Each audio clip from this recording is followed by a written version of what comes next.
નમસ્કાર ખેડૂત મિત્રો, ખેડૂત પ્રિયા ચેનલમાં આપનું સ્વાગત છે। આજે તારીખ 4 નવેમ્બર 2025 સવારના મહત્વના હવામાન સમાચાર ચેનલમાં નવા આવતું સબસ્ક્રાઇબ કરી લેજો। ગુજરાતમાં છેલ્લા કેટલાક દિવસથી હવામાનમાં અસ્થિરતા જોવા મળી રહી છે, ત્યારે હવામાન નિષ્ણાત અંબાલાલ પટેલ દ્વારા રાજ્યના હવામાનને લઈને મોટી આગાહી કરવામાં આવી છે। તેમના મતે રાજ્યના નાગરિકોને હજી થોડા દિવસો સુધી વરસાદી માહોલનો સામનો કરવો પડી શકે છે, પરંતુ ટૂંક સમયમાં જ વરસાદની રાહત જોવા મળશે। અંબાલાલ પટેલના જણાવ્યા અનુસાર આગામી 48 કલાકમાં અરબ સાગરમાં લો પ્રેશર સિસ્ટમ સક્રિય થવાને કારણે દક્ષિણ ગુજરાત અને સૌરાષ્ટ્રના અમુક વિસ્તારોમાં હળવા વરસાદી ઝાપટા પડી શકે છે।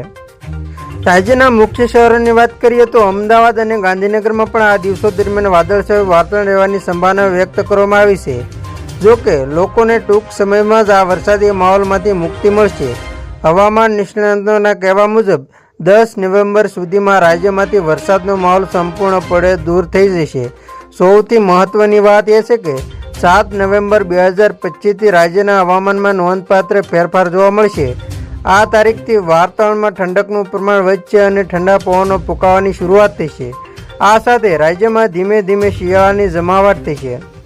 ઠંડીના સત્તાવાર આગમન અંગે વાત કરતા અંબાલાલ પટેલે જણાવ્યું હતું કે 22 ડિસેમ્બર 2025ની આસપાસ રાજ્યમાં આકરી ઠંડી પડવાની સંભાવના છે। આમ આ વર્ષે પણ ગુજરાતના લોકોને તીવ્ર શિયાળાનો અનુભવ થઈ શકે છે। આગામી 48 કલાક રાજ્યમાં વરસાદી માહોલ રહેશે। જૂનાગઢ, ભાવનગર, દક્ષિણ ગુજરાતના ભાગો, મધ્ય અને ઉત્તર ગુજરાતના અમુક વિસ્તારોમાં છૂટાછવાયા વરસાદની સંભાવના છે। 5 તારીખ પછી વાતાવરણમાં સુધારાની શક્યતા છે।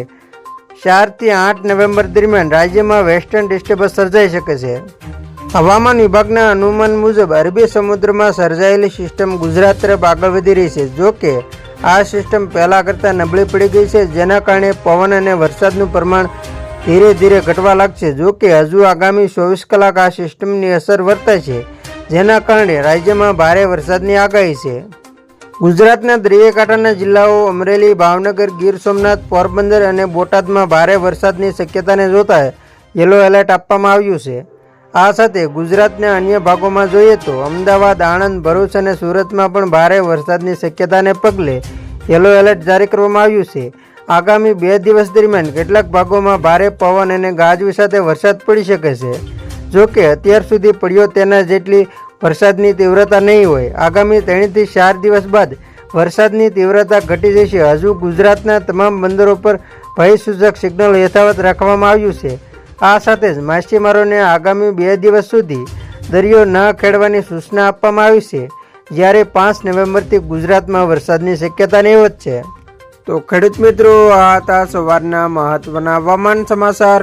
ફરી વખત મળીશું નવી અપડેટ સાથે। ત્યાં સુધી જોતા રહેજો ખેડૂત પ્રિયા યુટ્યુબ ચેનલ।